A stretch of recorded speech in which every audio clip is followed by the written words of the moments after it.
Então vamos lá, pessoal, dar continuidade aos nossos exercícios. Agora nós estamos no exercício número 20 do caderno de atividades, lá na página 12, tudo bem? Temos ainda 3 exercícios para finalizar essa parte do nosso caderno de atividades. Então no exercício 20 está dizendo que no Brasil a tecnologia de quarta geração, 4G, hoje em dia já tem 5G, né, mas 4G, usará uma determinada faixa de frequência para os telefones celulares, que na verdade podemos considerar como um rádio sofisticado. Logo, o sinal do mesmo é propagado por meio de ondas eletromagnéticas. A onda eletromagnética para essa tecnologia é representada no diagrama a seguir. Então, vocês têm ali o desenho de uma onda ali do lado, tá? A onda eletromagnética, podem ver que ela se propaga lá em mais de uma direção, tá? Ela é tridimensional, ela se propaga em várias direções. Então, vocês têm ali a velocidade dela é 3 vezes 10 à oitava, e vocês têm que analisar as afirmativas. Então, a primeira diz que a frequência de operação da onda é de 2.500 MHz.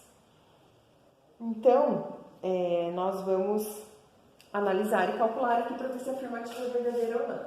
Tá? Nós temos a fórmula V igual a lambda vezes F. Nós sabemos que a velocidade é 3 vezes 10 à oitava. O comprimento de onda, gente, vocês podem tirar do gráfico.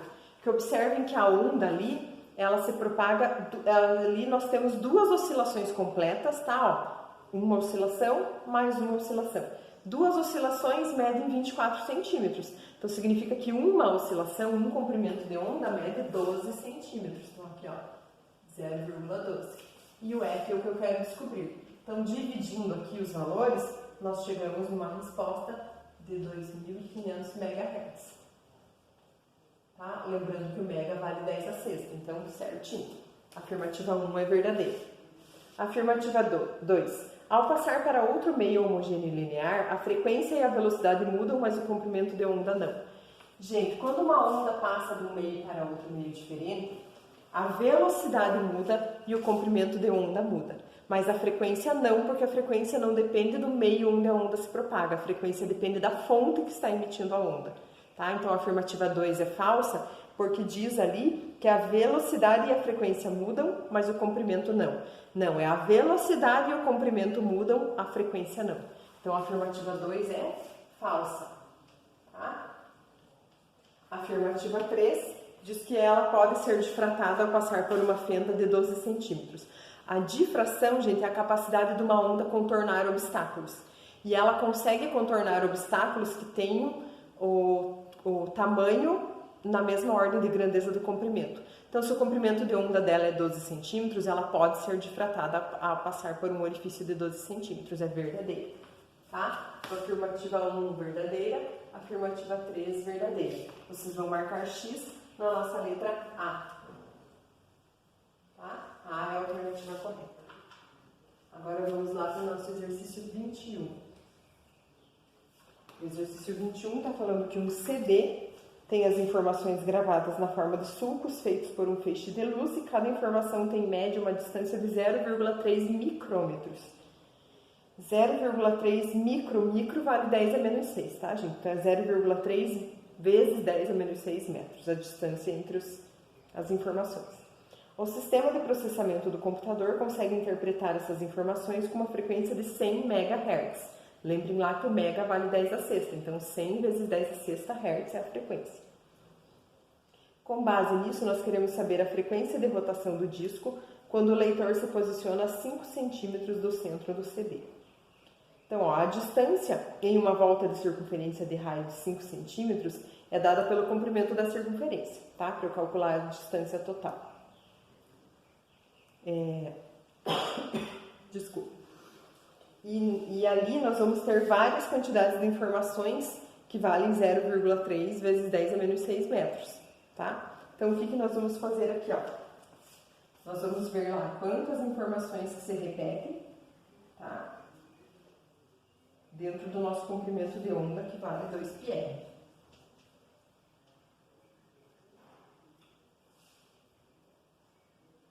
Então, aqui vamos, ó, o nosso x aqui vale 0,3 vezes 10 a menos 6, 2π.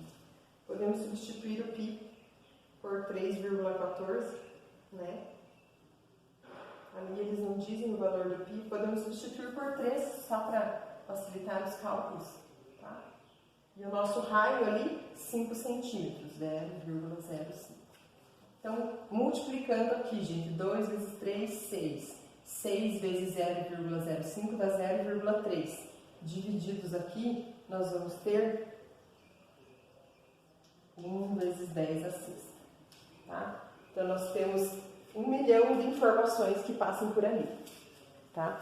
Considerando que essa leitura ali foi feita na frequência máxima, nós vamos calcular aqui, ó, a frequência é igual ao número de informações divididos pelo intervalo de tempo. Eles nos deram lá que a nossa frequência é de 100 MHz, então é 100 vezes 10 à sexta Hz, igual a 10 à sexta sobre ΔT. Isolando o ΔT aqui, ó, vou ficar com 1 divididos por 100, que vai dar 0,01 segundos. Tá?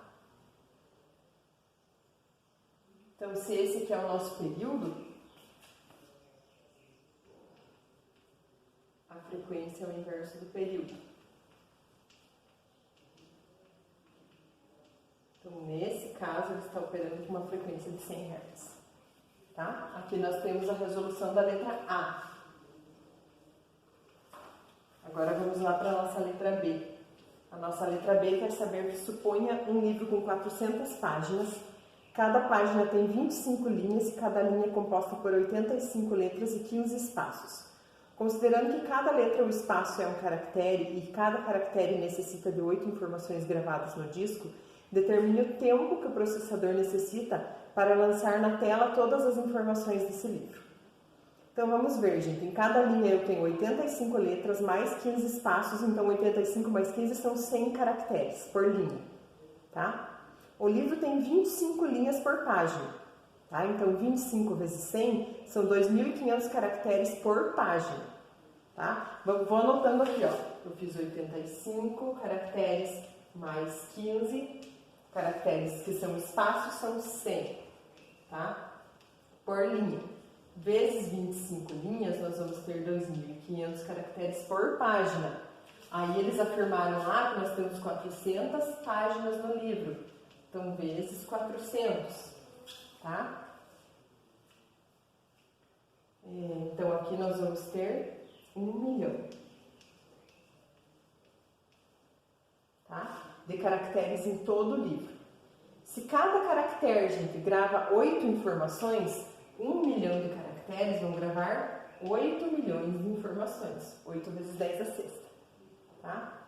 E agora eu quero saber o intervalo de tempo. Então, ó, a frequência é igual ao número divididos pelo tempo, tá? Nós já vimos ali que a nossa frequência, a frequência máxima é 100 MHz, 100 vezes 10 à sexta, tá? Então, 100 vezes 10 à sexta é igual a 8 vezes 10 à sexta divididos pelo tempo.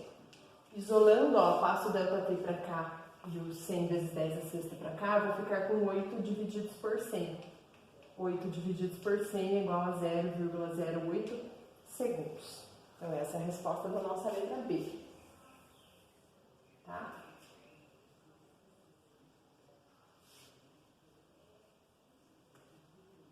E para finalizar o nosso exercício 22, que é o último do caderno de atividades, eles estão falando de uma manifestação muito comum nos jogos de futebol, que é a ola, que é quando todas as pessoas se levantam juntas lá, né, vão fazendo como se fosse uma onda no estádio.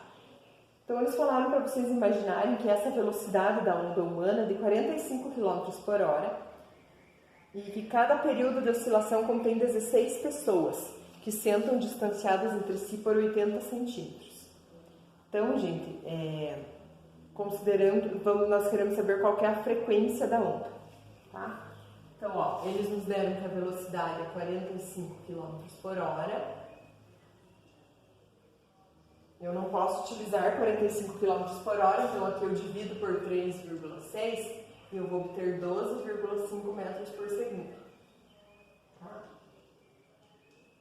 E o meu comprimento de onda, gente? Eles falaram ali que São 16 pessoas e 80 centímetros de intervalo entre elas, né? Cada uma ocupa 80 centímetros. Então, isso aqui dá um valor de 12 metros. Tá? Aí, substituindo aqui V igual a lambda vezes F, 12,5 é igual a 12 vezes F. Dividindo 12,5 por 12, nós vamos ter 1,04 Hz. Tá? Então, vocês vão marcar X na letra C, aproximadamente 1 Hz. Tá? E assim nós finalizamos os nossos exercícios do caderno de atividades sobre introdução ondulatória. Tudo bem? Mande foto lá, pessoal, das páginas 10, 11 e 12 para validar a nossa aula, tudo bem? 10, 11, 12 e 13, desculpa. E até sexta-feira.